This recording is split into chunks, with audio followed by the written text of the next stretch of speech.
Salut tout le monde. Aujourd'hui je reviens pour une nouvelle vidéo qui sera mes lectures des mois de mai et juin. Ça fait très... Non, ça fait longtemps que j'ai pas fait de vidéo. Alors ce décor, je pense que vous ne le connaissez pas, c'est normal. Donc je suis actuellement en Espagne à Madrid et donc c'est la chambre où je loge dans la famille où je suis actuellement.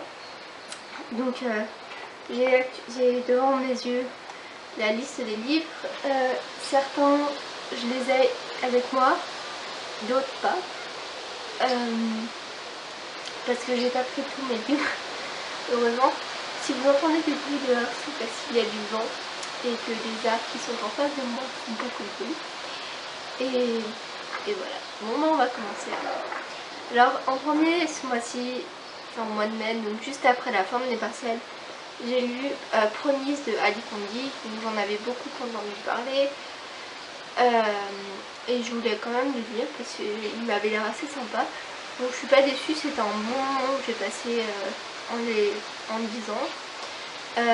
Après, je suis pas non plus hyper convaincue. Enfin, c'était assez intéressant à voir, à lire, pardon. Mais sinon, j'ai bien aimé en fait l'univers. L'action, je trouvais qu'il n'y en avait pas assez, ça en manquait à certains moments. Et après, le triangle amoureux entre Cassia et les deux garçons, je crois que c'est Kai, et j'ai oublié le nom du troisième, je m'en excuse. Je trouve que c'est un peu du déjà vu, et c'est dommage. Mais après, sinon, l'histoire est assez sympa, et je pense d'ailleurs que je lirai la suite. Mais pas pour tout de suite, en tout cas. Ensuite, donc j'ai lu Le Couvent des Ombres de Lisa Jackson. C'est un thriller que j'ai beaucoup apprécié, c'est le dernier tome de la série Ben et Montoya. Je suis assez contente de l'avoir lu parce que ça faisait longtemps que j'avais pas lu le livre de cet auteur et j'admets qu'ils sont assez bien faits, bien écrits. J'aime bien son style, j'aime bien tous les rebondissements qu'il y a dans l'histoire. Ce que j'apprécie surtout avec elle, c'est qu'elle nous met sur la piste d'un tueur. La façon dont c'est écrit, ça nous fait penser que c'est une des personnes le tueur, et en fait non. Et c'est ça que j'adore, c'est qu'à la fin, ce retournement de situation assez cool, et c'est ça que j'apprécie avec cet auteur. Ensuite, j'ai lu Le meilleur des mondes de Huxley. Alors on m'a toujours dit que c'était on m'a pas mal dit que c'était un classique de la littérature qu'il fallait absolument lire, et une amie l'a trouvé dans son brocante et du coup me l'a pris récemment, et c'est pour ça que je l'ai lu. Je vous avoue, j'ai eu beaucoup de mal à rentrer dans l'histoire. J'ai mis, je pense, au moins une centaine de pages avant d'avoir vraiment envie de le lire, et l'univers, je trouve qu'il est un peu particulier, le style d'écriture aussi. Donc ce qui fait que je l'ai pas tant aimé que ça.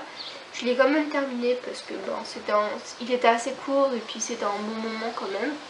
Mais j'avoue que je suis pas non plus convaincue et je sais pas si je le lirai une autre fois en jour. Donc voilà. Ensuite, j'ai lu Nos étoiles contraires de John Green. Celui-ci, j'en avais aussi beaucoup entendu parler, j'avais beaucoup envie de le lire. Et c'est un des rares livres que j'ai lu en moins d'une journée. Et je suis tellement contente de l'avoir lu parce que j'ai beaucoup aimé l'histoire. Je suis carrément fan de ce livre. Je pense que toutes les émotions sont passées quand je l'ai au fur et à mesure de l'histoire.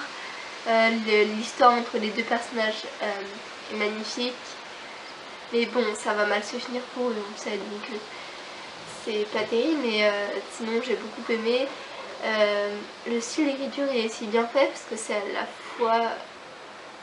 le sujet abordé est quand même relativement lourd et je trouve que c'est bien fait et bien écrit, donc j'ai vraiment été agréablement surprise et donc j'ai beaucoup aimé le lire.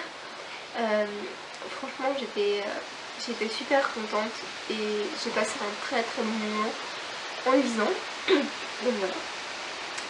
Ensuite, j'ai commencé un livre qui s'appelle Mini Accro du shopping Je ne sais plus le nom de l'auteur, donc je vous le mettrai soit sur la vidéo soit en barre d'infos. Je vous admets que j'ai pas du tout apprécié.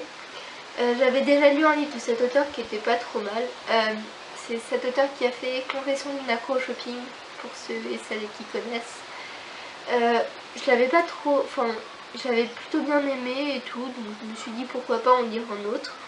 Et il s'avérait que c'était très décevant, enfin j'ai pas du tout aimé l'histoire, je trouvais que c'était trop caricatural de la femme accro au shopping quoi, qui achète tout le temps, qui peut pas s'empêcher de dépenser, et surtout des marques chères, et ça m'a beaucoup énervé. Il y a même d'ailleurs un passage où elle fait le listing de sa garde-robe. Ce listing fait 15 pages. Je dis ça, je dis rien. Je trouve que c'est énorme. Elle a vraiment des affaires partout chez elle. Moi je trouve ça beaucoup trop et surfait. Et le fait que donc, le mini accro du shopping, c'est parce que ça raconte aussi l'histoire de sa fille qui a je crois 2 ans et qui est à peu près comme sa mère, donc qui veut déjà acheter. Et je trouve ça un peu ridicule et donc j'ai pas du tout aimé. Donc je me suis arrêtée, je pense au tiers du livre. J'arrivais vraiment pas à continuer, ça m'énervait au plus haut point. J'ai fait non stop, on va arrêter ce calvaire. Je préfère m'atteler à un autre livre mieux plutôt que celui-ci. J'ai lu Les Royaumes du Nord, donc c'est le premier tome de À la croisée des mondes de Philippe Pullman. Je l'ai bien apprécié en fait. Je l'avais commencé une première fois il y a 2 ans ou 3 je pense. Et je sais pas pourquoi cette fois-ci c'était pas passé. Et j'ai vu le film entre temps. Et donc je me suis dit ben, pourquoi pas le relire. Et ça va, je l'ai bien aimé. Je suis assez contente de l'avoir lu parce qu'il était assez intéressant. Bien meilleur que le film pardon. Franchement le film est une très mauvaise adaptation du livre, il manque beaucoup de choses. Et bon après c'est le problème des films, hein. Il manque toujours des détails mais là je trouve que le livre était vraiment bien écrit. J'ai vraiment beaucoup apprécié, donc je suis assez contente. Et ensuite j'ai lu récemment donc, la trilogie de Annie Jay qui commence par le livre Complot à Versailles. Le deuxième c'est La Dame aux élixirs et le troisième c'est L'Aiguille empoisonnée. Alors j'avais lu le premier bouquin il y a assez longtemps, je pense au moins 4 ou 5 ans je pense. Et j'avais adoré ce livre, j'ai dû le lire au moins 2 ou 3 fois, donc je l'ai relu là récemment. C'est aussi un des livres que j'ai lu en une journée. Et j'adore toujours. En fait l'univers de la cour de Louis XIV, cette époque, donc le XVIIe siècle, c'est vraiment une époque qui me fascine et qui me fait rêver. Je sais pas pourquoi en fait j'adorerais au moins vivre, je sais pas, peut-être une semaine ou un mois dans cet univers pour voir comment c'est. Et c'est un truc, ça me fascine, je sais pas pourquoi mais j'adore. Et donc ce qui fait que ces 3 livres, je les ai beaucoup appréciés, l'histoire est très intéressante, l'intrigue est bien faite. Bon après c'est relativement enfantin mais parce que c'est des livres pour jeunes adolescents on va dire. Mais j'ai quand même passé un très bon moment et je suis assez contente de les avoir lus.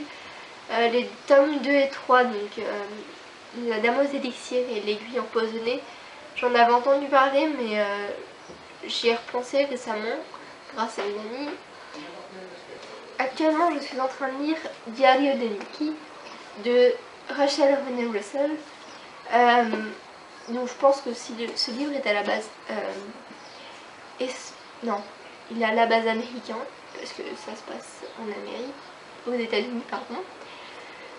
Mais la version qu'il y a ici est espagnole, et pour travailler mon espagnol j'ai décidé de le lire dans cette version. J'admets qu'il est assez sympa, c'est sympathique à lire, donc voilà, j'ai hâte de continuer. Donc c'est tout pour cette vidéo, j'espère que ça vous aura plu, je vous souhaite un agréable moment, bonne continuation et à bientôt. Salut!